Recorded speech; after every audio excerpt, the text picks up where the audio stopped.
and welcome to Among the Jungle podcast. I'm botanist and host, Shai Kaina, and I'd love for you to join me as I interview the incredible plant people of Instagram to create an audio vault of inspiring botanical knowledge while harnessing a deeper connection with us in our natural world. If you're ready, it's time to inspire your wild.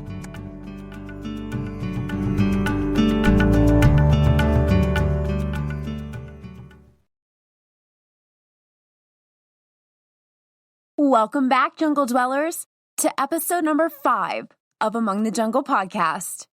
Today, we're exploring the Pacific Northwest with botanical artist Kelsey Nollette from Seattle, Washington, Agricultural Zone 9A. She's the perfect blend of science and art, using the natural world as her greatest source of inspiration. Her work eases us into taking a more detailed look at the natural world. Today, we'll learn what it's like to study both art and science, all about mushrooms, how drawing can increase both mindfulness and awareness, as well as several other creative prompts. We cover a lot of fun topics in today's episode, so let's go ahead and welcome Kelsey to the jungle.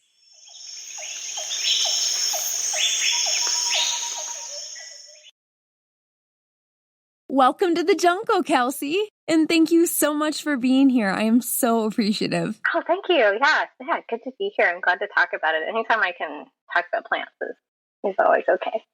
Yes, it's definitely always a good time talking about plants.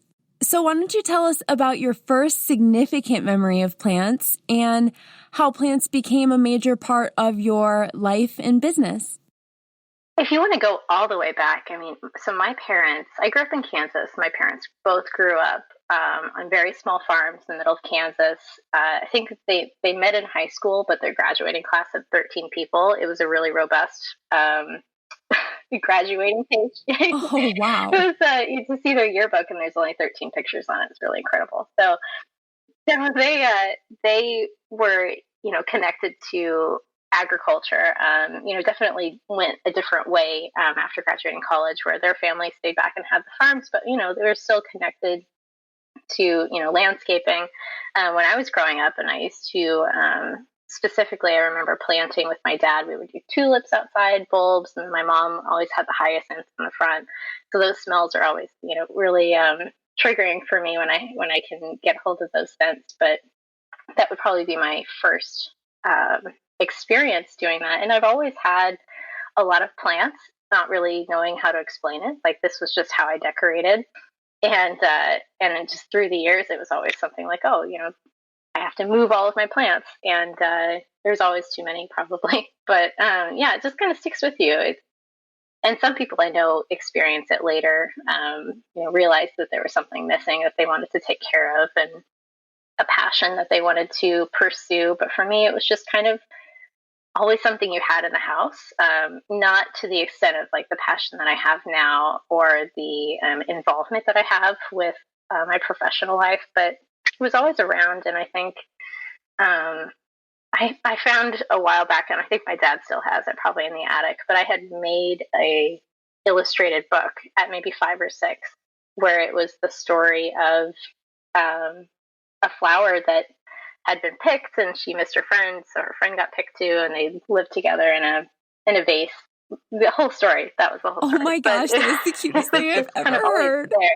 Just ridiculous, and I'll have to see if he can send me that, because it's kind of significant now that, that I do make a living drawing plants. So it's kind of cute to throw it back that far. I love those little coincidences that happen, like things that we didn't even realize we were interested in when we were a child, and now we're older and we see that's been like a hairline of interest throughout our whole life, and we're just now realizing it again. It's just so awesome. Absolutely. It's really sweet. And so I wonder, if I had more emphasis in something like that when I was younger, where I would be now. But I'm glad to have this very pragmatic upbringing of, approach education from a more pragmatic standpoint. So I don't regret starting later in life in terms of what I do now. But I do hope that one day when I have kids, I want to like explore every possibility of their passions, just to see, where that could take them. Yeah, absolutely. I think that's super important. I know me personally, my parents were very supportive of me doing art, and I actually personally took the more pragmatic approach where I thought it would be better for me to go to school and get a science degree because I could always pursue my art. And wherever that journey took me. So I actually wound up taking like 21 credit hours every semester so I could take my full load of science classes and still take art classes on top of it. Yeah. Where you actually found a degree that encompassed both, and that was called Natural Science Illustration. Could you tell us more about how you came across that interesting degree? Yeah, absolutely. And it is the perfect blend of art and science. And it's more of a certificate, I think, from the University of Washington where I took it, but there's also longer actual diplomas that you can get from other parts of the country. So I think the Mecca would be the one that's in Edinburgh, and it's the actual diploma through the Society of Botanical Artists. There's a Royal Garden as well, so you can get diplomas that are several years long. The one that I took is a certificate, so it's like continuing education, but it was about 8 or 9 months, kind of intense. It was just mostly drawing.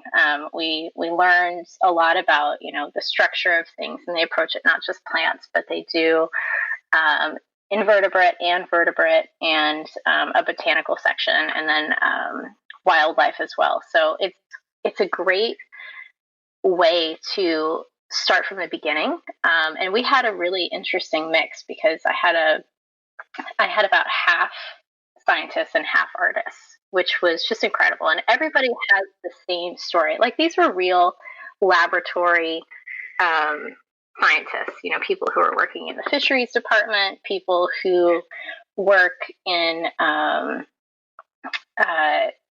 laboratories that are studying diseases, things like that. So it was really incredible to see that other side of like, oh, what my life could have been, really, really exciting stuff. But everybody had really incredible backgrounds. I loved everyone that I learned from and alongside, because we all had this shared passion, this like Venn diagram of science and art, which is you could think of as either the same thing or completely opposite, depending on your perspective. But it was really wonderful, and we learned a lot, and I think I had to take like a month off after we finished, and I just didn't draw a single thing because I had been drawing so much, and it was kind of taxing, but I am so grateful for the experience because I learned so much, and you make these connections with like lifelong artist friends that we share something really special that not a lot of people either understand or are familiar with. And I'm glad that this is kind of a moment in our history where it's more appreciated, especially as things start to disappear. Absolutely.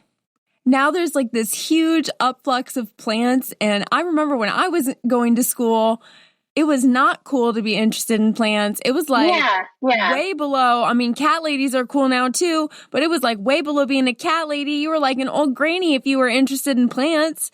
And so it's just really incredible that there's all these very niched out communities now within the greater plant community. And that's honestly a lot of the motivation behind creating this podcast, is that bringing people back to nature. It's great for people to realize that there's all these things that they can do out there. There's not one path. There's not one way to be a positive force for nature. There's all these things that you can do, whether it's being an artist or being a voice for the trees or growing the plants themselves. There's all kinds of ways to participate in getting us back to nature. It's like the perfect recipe, I think. The more awareness that we have that things are disappearing, to wanting to preserve that in any way, and the help with like Instagram and social media, where beautiful plants are definitely having a moment, and just having a passion to collect and have those, or to find them in the wild. it's definitely, it's having a moment, and which is really great. We've, in our history, we've always had these kind of upticks of fashion and passion, and it's kind of interesting where it's taken us now. With people being more receptive to science and more receptive to natural things, being both part of like our decor and education. And now it's like kind of cool to be smart. So I'm glad that that's happening.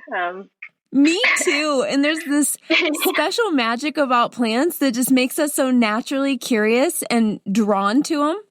We're just so curious about what they're doing and how they're functioning and how they do all these unique things.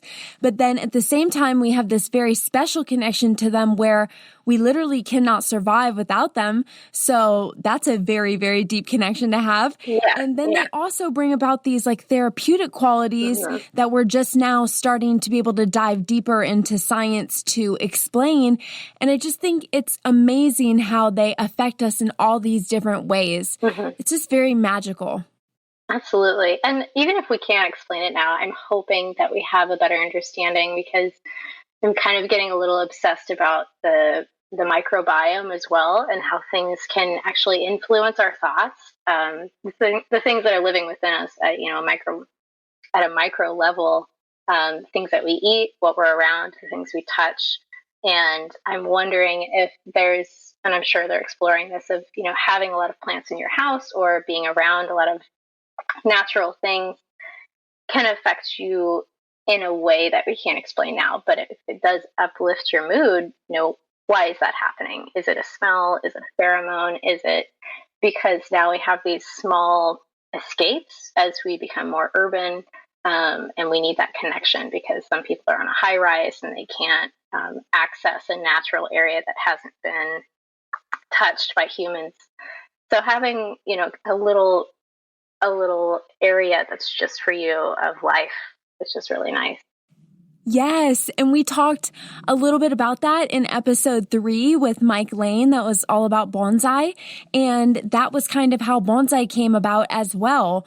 With the urbanization of those cultures, they actually were bringing these old revered trees back home from the forests to honor them and to bring something of that sacred space back to their home.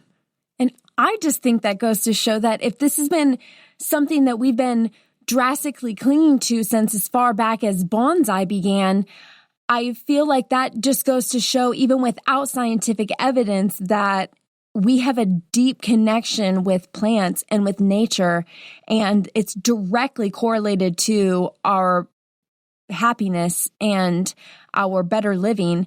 And so this is something that, regardless of what science can prove, should definitely be pursued. Yeah, and I love it. And I'm excited for what comes, from people who are pursuing that as an interest. I want to know why. I also don't care. Like, it makes me happy, but it would be really cool.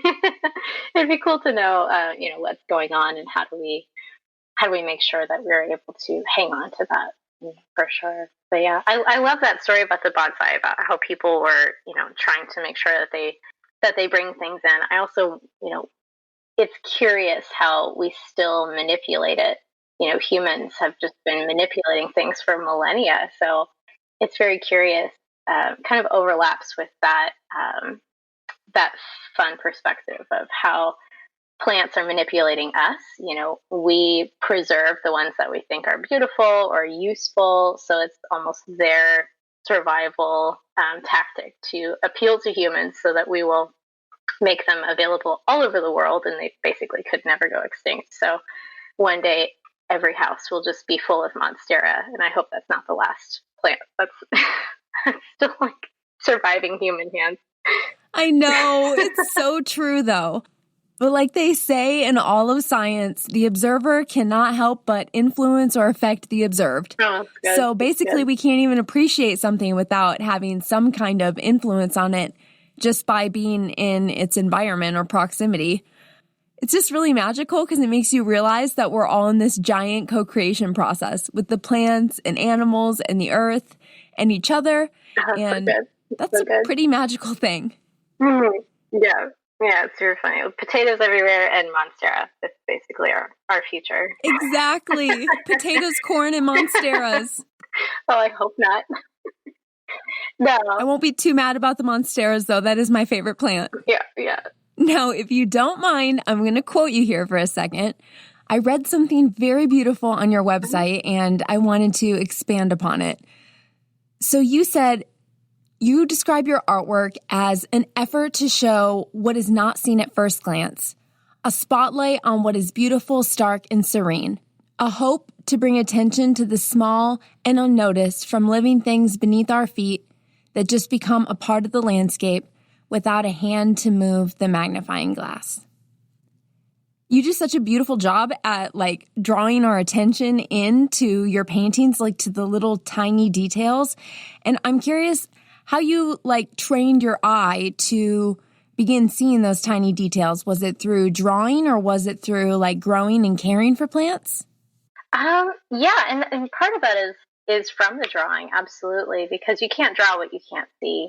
And it's curious on how your amalgamation of education kind of leads you to one point. Maybe you didn't see it before, and it all started, when you're drawing, you have to make sure that you're seeing what you can see so that you can draw it. There's a lot of, especially if you're trying to be realistic, if you are inventing anything, you're automatically getting away from what that initial subject's playing. So any invention whatsoever can affect how that shows. So yeah, if you look closely, get that microscope out, try to understand the plant as a whole and the minute details. It's really important to make sure that you are representing it accurately, especially if you're trying to communicate something to show preservation or show, the differences between two species. If you don't have the eye to know what you're looking at, you won't be able to draw it because you're basically the printer at that point and there's a gap. So I think calling attention to those smaller details can show the real beauty, especially if it's a flaw. There's some particular botanical artists that I really admire who are wonderful at showing kind of those scrummy details. Oh, here's an area that a insect nibbled on, and this is what the plant did to react to that. So if it's a discoloration or a scar, that also tells the story of that plant's life and what it does and how it defends itself and how it exists in its ecosystem. So even including the pollinator, what that plant uses as a pollinator in the illustration can also tell another layer of the story. So I love to, and I'm learning more about this, of how to include the flaws, include the stringy parts, or an area that frayed, or how something broke, like a stem, how it broke. I want to learn, and I want to work on that in my own development of explaining and showing that story, because it is just a snapshot. But if you can show several different layers in one image, I think it adds a little bit more depth to the illustration. Absolutely. The flaws can be just as beautiful. And seeing the reality of it, just like people want to see reality in more other aspects of the digital world, that makes up the beauty of the natural process as well. Now, you also recommend using these practices, drawing, taking that time out to sit down and actually draw the details of something as a way to, even over a photograph, really cement that into your memory. Is that how you do it?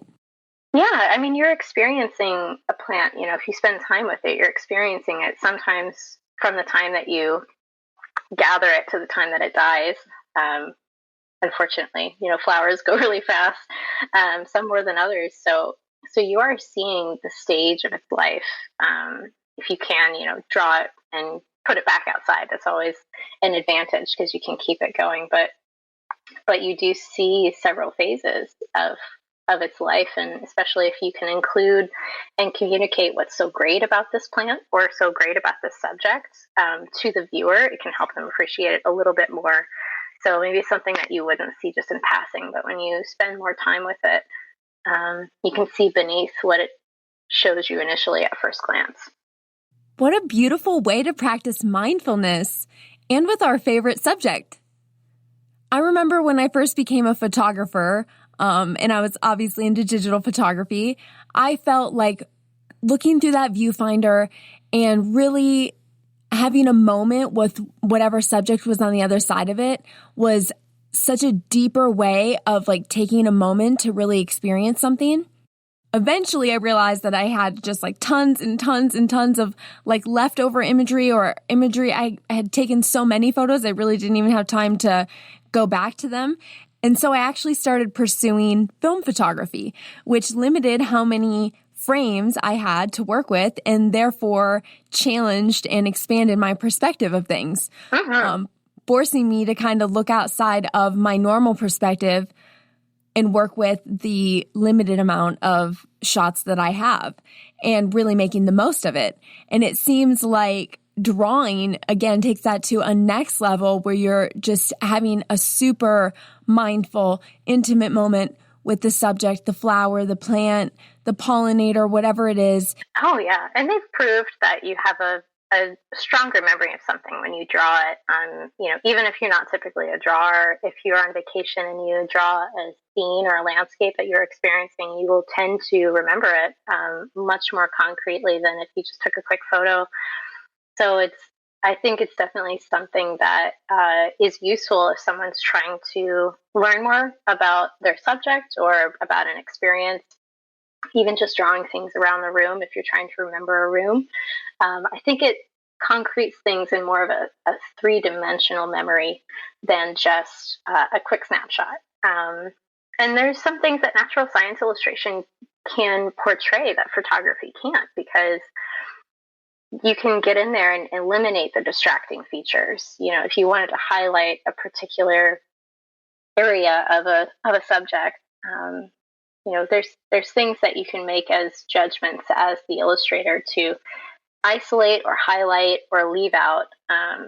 If everything's the same color, maybe in a photo, an illustrator can isolate those with different colors, and it's mostly just about education and communicating in a visual way what was important to know about this plant that maybe photography can't capture. While plant photography is wonderful, if you're trying to show a particular feature, drawing is sometimes the only way to do that. Yes, you mean like isolating certain features of that plant. Mm-hmm. And showing different phases in one illustration. There's a lot of really amazing illustrators who have shown the different phases of one plant that couldn't be portrayed in photography. That is physically impossible. So if you wanted to show on one branch, from bud form all the way to seed, so you can show all of it. It's a scene at that point, and include the pollinator that may not be present, from one end to the other, just at a single moment in time. It's kind of nice to be able to create that scene in your mind and then illustrate, for educational purposes, what this plant looks like at all these phases. So it's really exciting. Wow, yes, that's so powerful. Because it's like educational and informative, yet a complete alteration of reality. That's amazing. Mm-hmm. Yeah, exactly. Yeah, photography, could do that with additional tools, but illustration, I think, just it goes back to something more primal, which is, our memory. And if you remember a plant from beginning to end, you can portray that in an illustration, so that other people can experience what you have inside of you. Okay, since this is completely on subject, I'm going to quote you one more time. Sure. You said you have a great affection for painting a plant that tells a deeper story, an important part of human life, diet, culture, and landscape. Can you tell us perhaps how that relates to your artworks and maybe a plant in your personal collection with a story? Sure.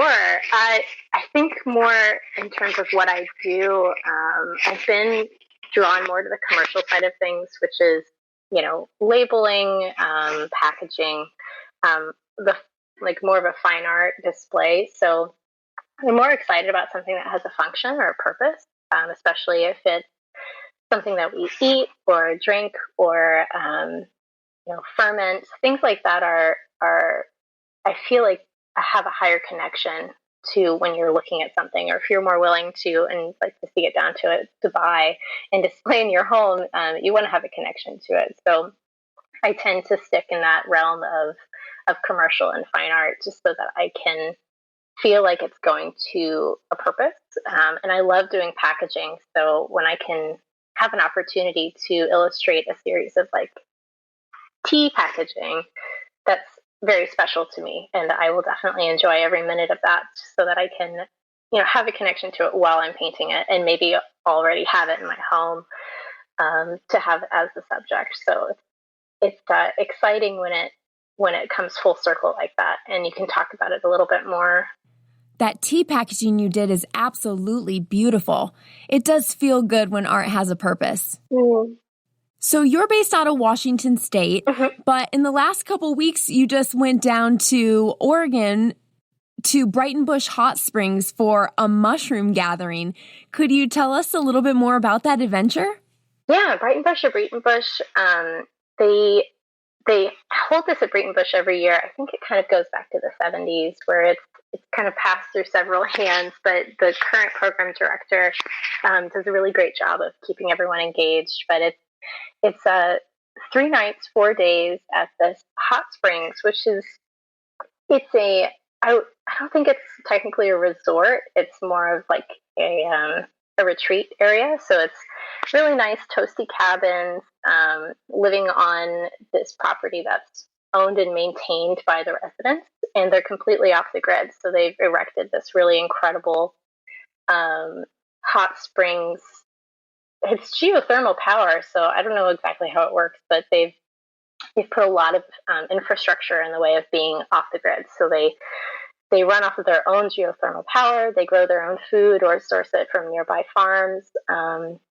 They do, 3 square meals a day of vegetarian meals. So everything is taken care of for you, and then people can rent out the space or just stay there for retreat and renewal. And so the mushroom gathering books out basically the entire place, because everyone loves it. And we forage for mushrooms, and we have education every night, lectures from professional mycologists who have a passion point or a certain talk about something geographical or about a certain family of mushrooms. And it's just, 4 days of people being very excited about mushrooms, which is really incredible. And not just like the fruiting body, which is also, it's how we interact with the mycelium, but about the mycelium itself, what it's doing, why it sticks to certain zones, the pairings between the plant life that it has a relationship with, and changing climate and how it's being affected by that. But we had a really incredible year this year, because last year was so hot and dry. We had a lot of fires in the Pacific Northwest, as California did as well.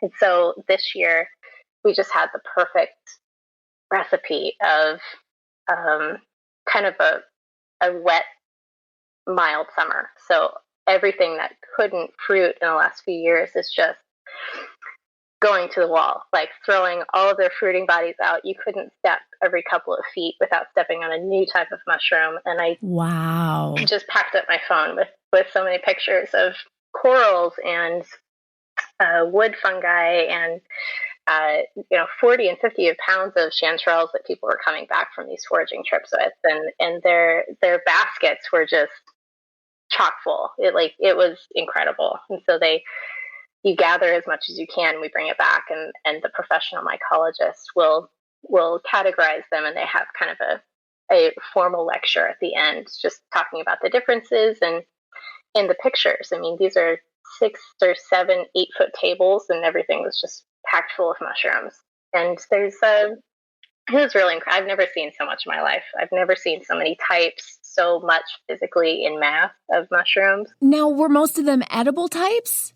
Some of them. A lot of like the discussion is around edibility, and I think it's more about that you could eat a mushroom, but it's more about it being non-toxic. So you could eat whatever you want, but if how you're going to feel afterward, that's more of the discussion. So yeah, absolutely. It's more about the toxicity, knowing the difference if it is foraging. And then they also had other discussions about dyeing, not physically dyeing, dyeing like scarves, wool, fiber art. And there's really incredible artists who has a workshop on dyeing fibers with particular mushrooms that make an array of colors. It's every color possible. Really? It's fascinating. I never knew you could get purples and pinks and oranges, and it's just so beautiful. Wow. And all from mycelia, huh? All from the fruiting body, yeah. Something I never knew about, and something that could be, a dark, dingy brown mushroom can make a bright purple or a bright yellow. I had no idea about a lot of the possibilities, and I just had a wonderful time just talking with, new people who have this passion about this one particular family of biological things. And it was just so educational and so refreshing. And then, kind of new of an experience because there's no cell service. So you talk to people You're for 4 straight days. You're in it for 4 days. You're in it. Yeah, it was really exciting, and I'm so grateful for the opportunity. And I was there to teach a drawing workshop. So just for a few hours, we sat down, and people could bring a mushroom that they found intriguing. Tried some pen and ink techniques.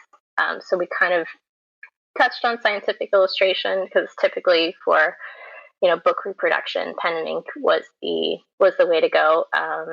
Nowadays, our printing techniques are a little more advanced, so pen and ink is more of a style choice. So we did that for a few hours and portrayed some of our favorite mushrooms in pen and ink, and just learned a lot from other people too. So it was a really great experience. I'm so grateful. Wow, what a fun and unique experience. Do you have any other events coming up soon? Yeah, I do. I have a solo show at a wine bar that's here in Seattle at Madrona called Bottle House. And they do like a 3-month rotation for local artists every year. So my turn has come up. So I get to display all of my botanical art in this really beautiful kind of restored older house. And they have really fun events and all centered mostly around wine or oysters, and I get to hang some of my new pieces. So I'm really excited about that because some of them I've made specifically for the show. So I'm excited to bring that out. And if you visit anytime in the next 3 months, you can go and take a look in person. Take note, Seattle listeners, and anybody who'll be traveling through Seattle over the holidays and beyond. If you stop by Bottle House, you can check out our girl Kelsey's work live and in person. Thanks. And congratulations, girl. I think I might be traveling through there this December, so I hope to stop by myself. Ooh, come by. It'll be really fun. I'll meet you over there. Yay! I hope I get to stop by. We're getting into the season now of reflection and goal setting for the upcoming year. So what kind of things are you looking forward to in the new year? Oh, man. So this year has just been wild for me. We just moved into a house last week. So I think I was telling you about how crazy it was. And I just haven't, just happens all at once. It always does. It's really good at that. Uh-huh. It's just throwing everything on top of you all at the same time. So while I'm trying to get through all of my, my commitments this fall, including the show, which is starts this weekend. I hang on Friday, and then I also teach workshops through the Natural Science Illustration program. So more from the digital side of things. So everything kind of wraps up, I think, in December. So I may end up taking a couple of weeks and just not draw anything or not draw anything with purpose. Just kind of take some time and do more observing, getting outside and taking lots of walks in more natural areas. So I think this is kind of a recharge time for me, to where I'm going to kind of just let the ideas come. Yes. That's definitely the most natural way to let it flow. Yeah. This time is so sacred, and I just really believe that not enough people take the time to really embrace the winter season. Coming from Florida, where for the last several years, it's just been go, go, go. There is no real off or winter season or dark or cold time, to coming up to Alaska, where you hear a lot about the impending cold season and the dark times because it gets so much darker here than other places.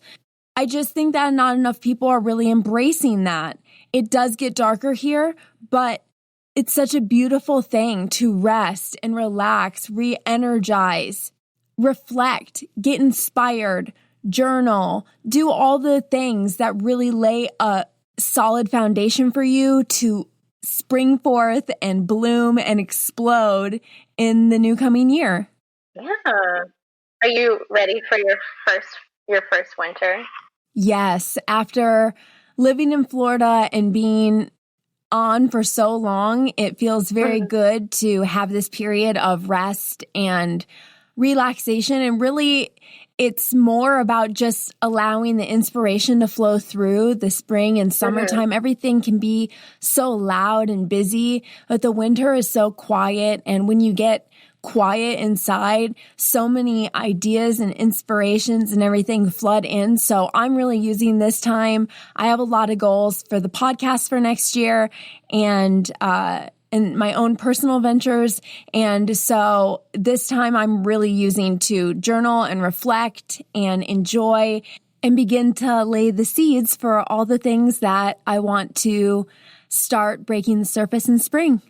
How exciting. Thank you. So how long have you been living in Seattle? What drew you there? And what are all the different facets to your business there? I know you mentioned that you do labeling and things like that for commercial and businesses, and you do some teaching. Yeah, I teach. My main job, I'm an art director at a marketing firm. So, it's a digital consulting firm that I'm on a marketing team. So we do a lot of more business side work, and then when I can, I do my illustration on the side, and then I have my workshops that I teach through the Natural Science Illustration program at UW, which is a brand new thing. I'm so grateful that I have that opportunity to work with them and experience all new artists that will come through there. So yeah, it's kind of like three different things going at once. Lots of hustles, but I also will sell my art, so I have the availability for prints, and I really like something that's useful, so I make desk calendars with my artwork on them. Yeah. Oh, thanks. Yeah, it's almost time to start the new year, so it's definitely the time. Calendar season. So I'll do little markets here and there. Luckily, Seattle and Portland are really receptive to local artists. It's almost like not impressive that you do a market, because it's like, okay, yeah, of course you do. We go to the million that are around town all the time. So it's definitely something you can do with easy access. So I have my favorites, and I always post those when I'll get ready for one, and you can see my things in person. I also ship, so that's always a great way to include plant life, around you when you can't have something living. Say you're in a dark area or in an office, it's always nice to have that connection to like a physical product. So I try to have something new there. Yeah, I love to do packaging. My most recent one was for a company out of Canada, excuse me, out of Banff, and it's called Grow Tea Co. And she reached out to me, the owner, and we illustrated a few of her new teas. And so now it's the packaging, and they just look really, really cool. Really exciting opportunities there, because it was on my list of things to do. I wanted to do a calendar with tea, so instead we did a collection of teas, actual teas. So I was really grateful. It was on my list, and I got to do it this year. So very excited. I bet that was a unique learning experience for you, because I'm trying to think now of different kinds of tea leaves and what they look like, and I can only think of a couple of the main ones.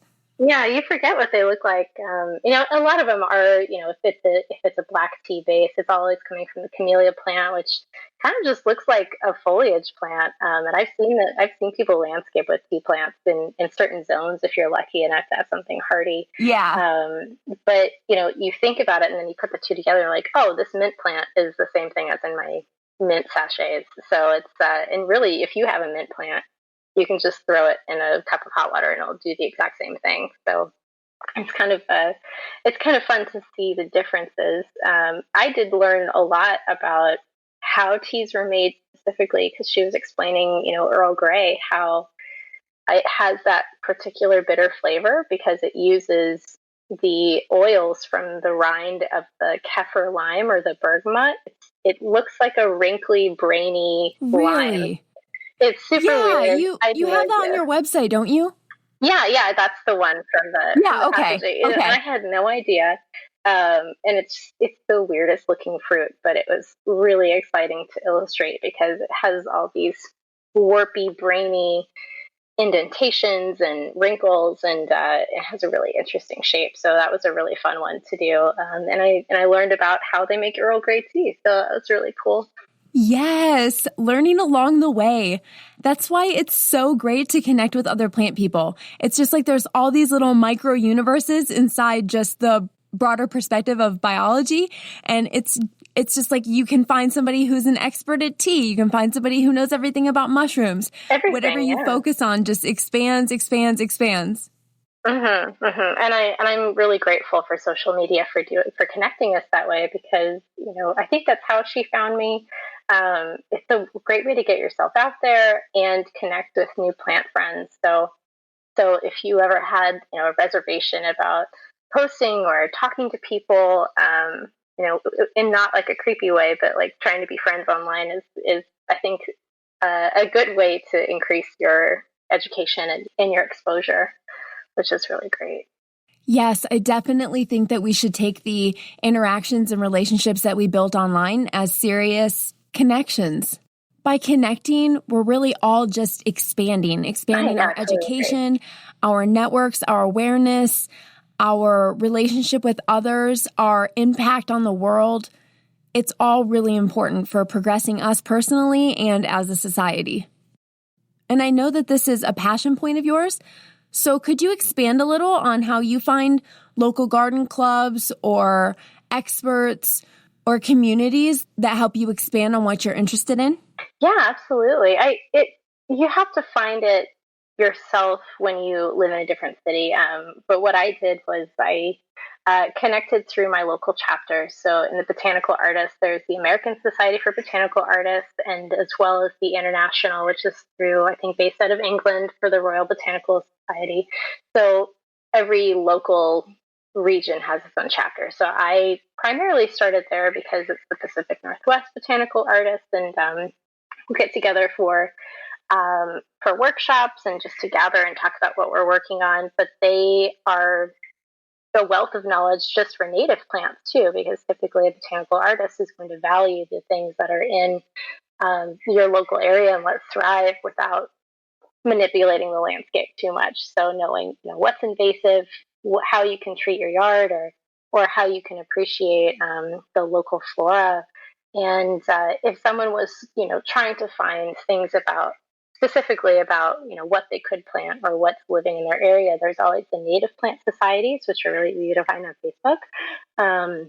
If you ask, and sometimes if you go to your local nurseries, they'll have people stop in who are talking about master gardeners, things that do well in your area. And there's always, just give it a quick Google. I mean, Facebook is great, especially about mushrooms too, because it seems like every region has its own mycological society for education. They have these mycological shows, which just happened a couple of weeks ago. We have the Puget Sound Mycological Society, and they have this incredible display of every type of mushroom that they can get their hands on, which ends up being a lot up here. And they, create a little scene, and you can view each thing in its own environment, as well as lectures, how to identify. It's really incredible. I'll have to send you pictures. It's really incredible. Absolutely. I'd love to see that. Oh my gosh, yeah. Mushroom people are the best people. they're the most fascinating because it's such a weird faction of the way that things grow. You know, being underground until they're not. It's a very mysterious type Yes, an elusive kind yeah, of. yeah, exactly. You have to be really appreciative because mushrooms don't last very long. Typically, some of them, they're so quick, and then they're gone. And then the only way to really find it is to test, or some people can smell them. Wow. So there's always opportunities around you, and it's not going to find you. You'll have to find it. But there's always, you meet someone who knows about this.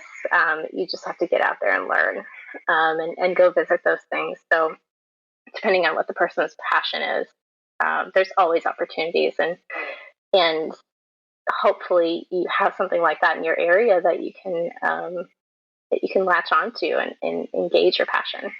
Yes. And at the very least, you can always contact your local extension office and get in contact with your local master gardeners. But I love what you brought up, touching on actually getting involved in some of the botanical societies, because that is beneficial twofold.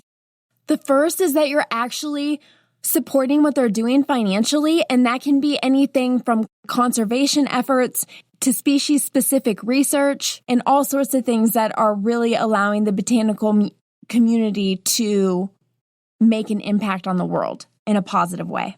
Typically, these memberships are very reasonable, $25 to $35 a year, and they provide you with educational resources all year, opportunities to come to actual physical gatherings. Usually every society has some kind of annual conference or meeting where you actually get together in real life and network with these other plant experts and plant people. And the exciting thing is there is a plant society for just about everything. It's so exciting. It doesn't matter whether you're into flowers or ferns or prehistoric species.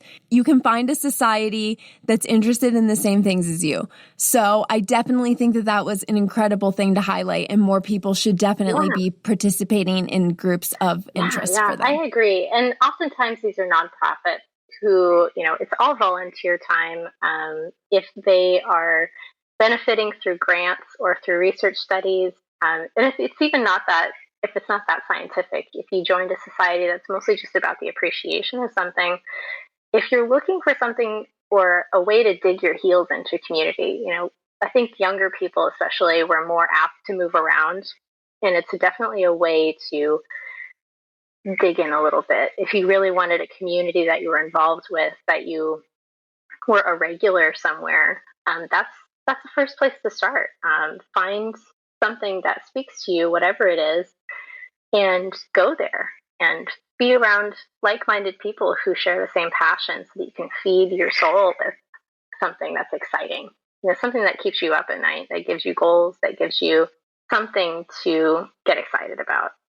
And that's another great point as well. Volunteering, getting out there, contributing, being a part of your community. If you have ideas, talk to someone about them. Get them out there. Local garden programs and all kinds of things. Many of these organizations are run by volunteers. Mm-hmm. The Master Gardeners is all volunteers. Many of the groups and organizations we've talked about are run by a board of volunteers. Many botanical gardens are run by a board of volunteers. And so just knowing that there's all these plant passionate people out there that are willing to give their time and efforts, you should be a part of that. Go and find people who are like-minded, who are doing the things that you're interested in doing, and do it with them. The thing is, they're only going to ask for a little bit of your time, and the connections and networking and rewards that you're going to receive back are beyond monetary value. Oh, yeah. It's fulfilling, and you can feel like you're a part of something. Our Bellevue Botanical Garden, which has undergone a lot of updates in recent years, and it's very fulfilling to know that those are mostly volunteers. They'll meet once a week and they'll weed, or they'll move plants around. They have a small staff that maintains the actual garden, but it's completely free to visit. It's a park that's maintained by the Bellevue Parks Council, so things like that are only possible when you volunteer. To have those things available in your community for people to gather and appreciate, volunteering is kind of the way that communities last and improve. That is so, so true. The botanical garden I work at here in Alaska in the summer, Alaska Botanical Garden, is mostly run by volunteers. The horticulture department has one full-time horticulture staff. Oh, wow. And in season, he has one assistant staff. And then the rest of it is just made up of volunteers. And we have several garden rooms that are maintained by local garden societies. So the herb garden is maintained by the Herb Society, the rock garden, the Alpine Rock Garden is done by the local Rock Garden Society. Oh, it's wow. these volunteers that truly bring life to aspects of the garden that would require so much more funding if it was run by actual paid employees. Not to mention the valuable resource that is their knowledge in a specific area. So not only do you have someone that doesn't cost actual labor hours, but you also have someone who is a niche expert or someone very, very passionate in that particular field. Absolutely. And it works both ways. You know, you're fulfilled and other people are fulfilled. So I don't think there's any other selfless act that you can do than volunteer yourself. And that's fascinating to know that you have such a robust botanical garden in Anchorage. I'll have to visit next time that I come up there. Oh, absolutely. It's the most unique botanical garden. I've been to a lot of botanical gardens around the country, but one thing that I find very unique about the Alaska Botanical Garden is just that it is amongst this very wild wooded area. So it is very possible that you can actually run into a bear in our garden. Oh, wow. We do have a fencing perimeter that goes around it to keep out moose who would absolutely destroy a garden, but it is not uncommon for black bears to climb the fence and be munching inside of the garden walls. But it is just a very unique place in that it is very wild and you're walking through these very beautiful forest areas, and then this clearing opens up, and as you walk in, it opens up to this beautiful cultivated garden room. And the way that they've designed it, it just allows the cultivated spaces to complement the nature and for nature to complement the cultivated spaces. And I just think that's something that you don't get in a lot of other botanical gardens that makes it very beautiful and relaxing and unique. How cool. And quite the retreat too, because of just the way that the climate is up there. To be able to walk in somewhere warm anywhere is really, really nice. So I'm excited to see it. I'll have to do some Googling and see what it looks like. Absolutely. And if you actually go to my story highlights at Aloha Shy on Instagram, I have a whole highlight featured to the different botanical gardens I've been to. And the Alaska Botanical Garden is one of them. And it actually has the progress of the garden over the whole season this year, including the beautiful display of Himalayan blue poppies. So I highly suggest checking that out to have a little season recap. And as one of my final questions to you, Kelsey, if you could impart one piece of advice upon the audience, what would it be? Find what excites you. Even no matter how weird it is, especially with younger people who are listening, if you wanted to do something and maybe it wasn't cool, or maybe you weren't around people who appreciated it, if it is mushrooms, which isn't, super common, go for it. Find something that gets you excited, that keeps you awake at night, that gives you, that feedback of things that you could accomplish. Do it. It's never too late to start a new hobby, even if it's something like drawing and you've never drawn before. You never know. You have a long life ahead of you, and it's just short enough to not wait to start new things. Beautifully said. Beautifully said. So where can we continue to support you, Kelsey, and find your works and continue to follow your journey online? Absolutely. So I have my Instagram, which is just my name, Kelsey Nollette. And I have a Facebook page that I, throw things over as well. So it's identical content. You can visit my website, kelseynollette.com, where I'll post in progress work. You can view my current products, which is a lot of stationery, desk calendars. Prints are are really popular because I do all my in-house printing. So you can see, the small touches, everything is signed. And it's really great for the holidays because it's coming up and there's always plant people who appreciate a good plant product. So definitely check that out and follow me for updates because next year, if you're in the area, I'll be doing more workshops that are available to the public that aren't through the private instruction. So you can check that out. And there's small kind of like digestible workshops that can be done in 1 or 2 days. So it'll be really exciting to when I find the subject that we'll be teaching, just to be able to kind of be around people who appreciate plants and artwork at the same time and want to learn a little bit. I would love to participate in something like that. Sounds so fun. Absolutely. One thing that we haven't mentioned yet that I absolutely love is the botanical journals that you do while you're on a trip, like the one that you did on your honeymoon. I just thought that was such a unique thing. Where did you come up with the concept to do that? I think it was just having a lot of train time. I definitely wanted to remember, I think it was the honeymoon page that you're talking about. I wanted to remember everywhere that we went. And I dragged my husband to so many different like artistic or botanical gardens. And he's a good sport.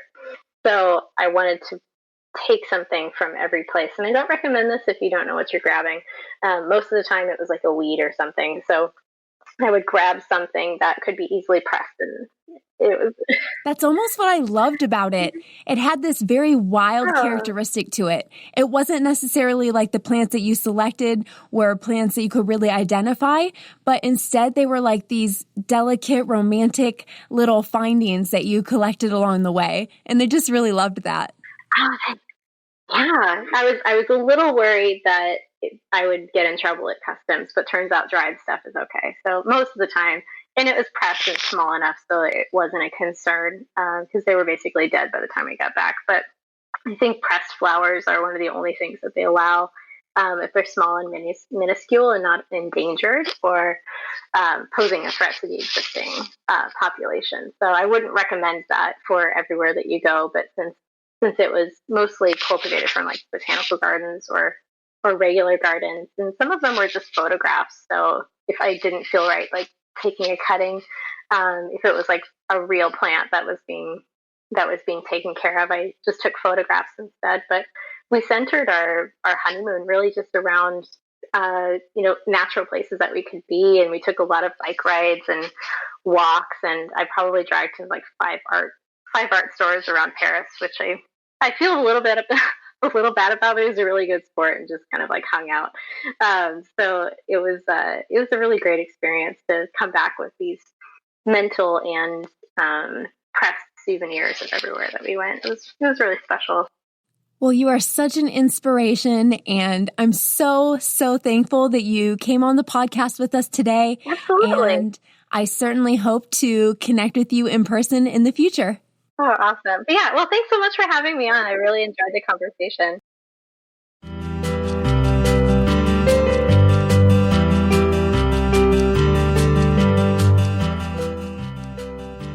It's my personal belief that the collaboration of art and science will definitely be what saves this beautiful earth we live on.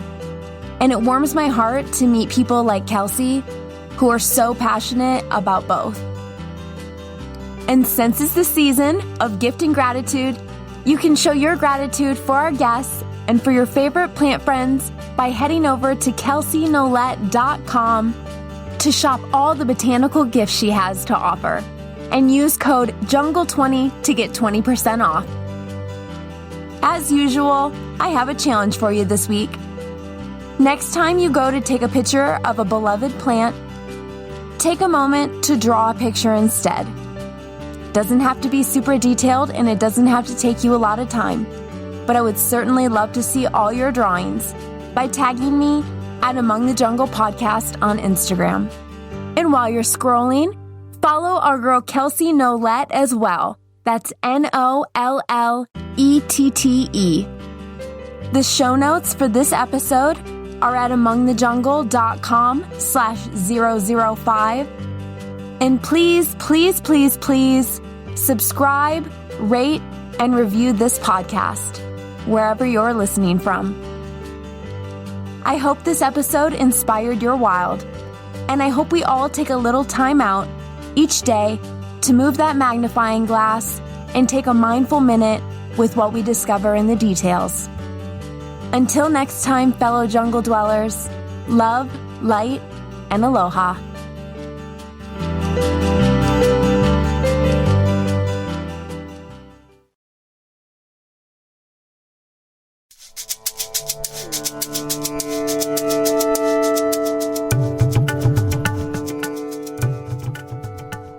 I am so grateful to the plants that bless this beautiful earth, and to you for choosing to nurture a wild place inside of your heart.